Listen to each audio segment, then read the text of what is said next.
This is a Generac 14 kW Guardian, and the call on this generator I did install, and this is where the power used to come in. This right here used to be turned and go right into here, but when you put in a whole house transfer switch, you need to divert it.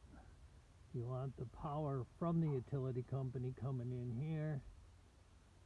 It goes through the meter, and then you want it to go out into the transfer switch first, and then you want it to come out of the transfer switch, a whole house transfer switch, back into the main panel.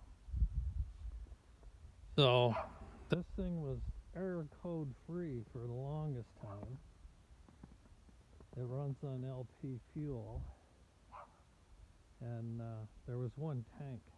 Originally it was for the generator, and now there's 3 tanks.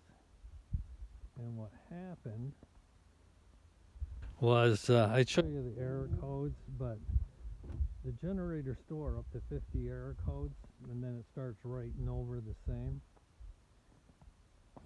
They put in a new furnace, which happened to run on LP fuel instead of fuel oil, so they added 2 more tanks. Then they bled that gas line right there, and when they did, they hit that button right here, which is for auxiliary shutdown. There's actually 2 of those buttons. There's one on the inside, right there on the bulkhead. So you will get, what do I got here? System. I don't want that. I want submenus. So I'll press down until I get submenus.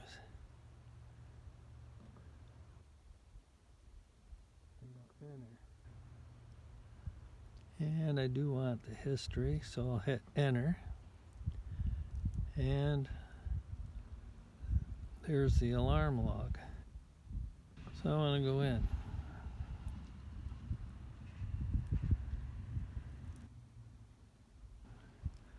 Now that one looks like something, but it's not. It's actually when it did try to start and there was no gas. I don't know.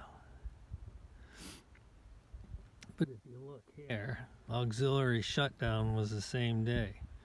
And that auxiliary shutdown goes through just about everything. They must have kept trying to start it, thinking they bled the line. I'm going to get out of there.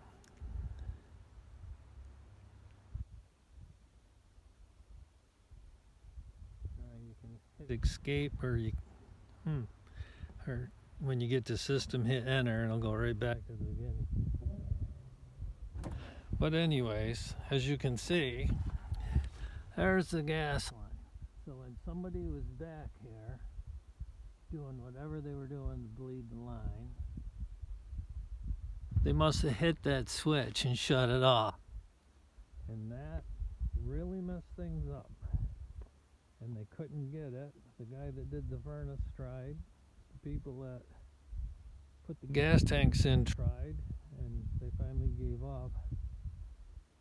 Gave me a call, and I came down to check on it. This here is what I talked about in another video. You see that 2-inch gap? That's how that works. And that's because that's fastened hard to that, and it comes out of the ground. So instead of pushing that up and bending the whole house transfer, it'll just collapse that other pipe. Now on the other end, I don't need one of those expansion couplings because I hook up with liquid tight. I come up, form a drip loop, so any water goes to the ground, doesn't flow uphill and get in the unit. And that's how I tie it in, and it doesn't matter if that pipe raises up and down, it's just going to be absorbed by the liquid tight. And that's all she wrote. An awful lot of conduit, but there was absolutely no room for it on the inside of the house.